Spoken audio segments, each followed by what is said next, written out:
যদি আপনারা না পারেন আমাকে দায়িত্ব দেন, আমাদেরকে বলেন যে ভাই বা ছোট ভাই, তোমাকে আমি 1 বছর সময় দিলাম, শিক্ষার বিষয়গুলো গোছায় দাও। বিনা পারিশ্রমিকে ইনশাল্লাহ করে দেব, কোনো সমস্যা। 1 টাকাও দিতে হবে না, জাস্ট একটা চেয়ার টেবিল দেন, 100 জন আলেম দেন, 100 জন বুদ্ধিজীবী দেন, গড়ে দেবো ইনশাআল্লাহ। প্লে গ্রুপ থেকে মাস্টার্স পর্যন্ত আমাদের ছেলেমেয়েরা এমন শিক্ষায় শিক্ষিত হবে যেটাকে শরীফের গল্প শেখাবে না ইনশাআল্লাহ।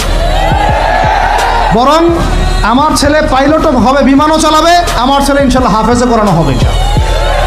আমার মেয়ে ডক্টরও হবে ইনশাআল্লাহ, আমার মেয়ে আয়েশা রাদিয়াল্লাহু আনহার মতো মুহাদ্দিসও হবে ইনশাআল্লাহ।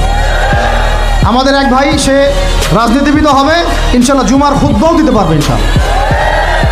আল্লাহর কসম করে বলতেছি, এমন শিক্ষা চালু করা সম্ভব, শুধু আপনারা যদি একটু সৎসাহস দেখান, একটু উদ্যোগ গ্রহণ করেন, আল্লাহ পাক বহুত আজর দিবেন আপনাদেরকে। আল্লাহ পাক এই ওসিলায় আপনাদের সব গুনাহ মাফ করে জান্নাতও দিতে পারেন। আল্লাহর রাস্তায় আল্লাহর দিকে ফিরে আসেন।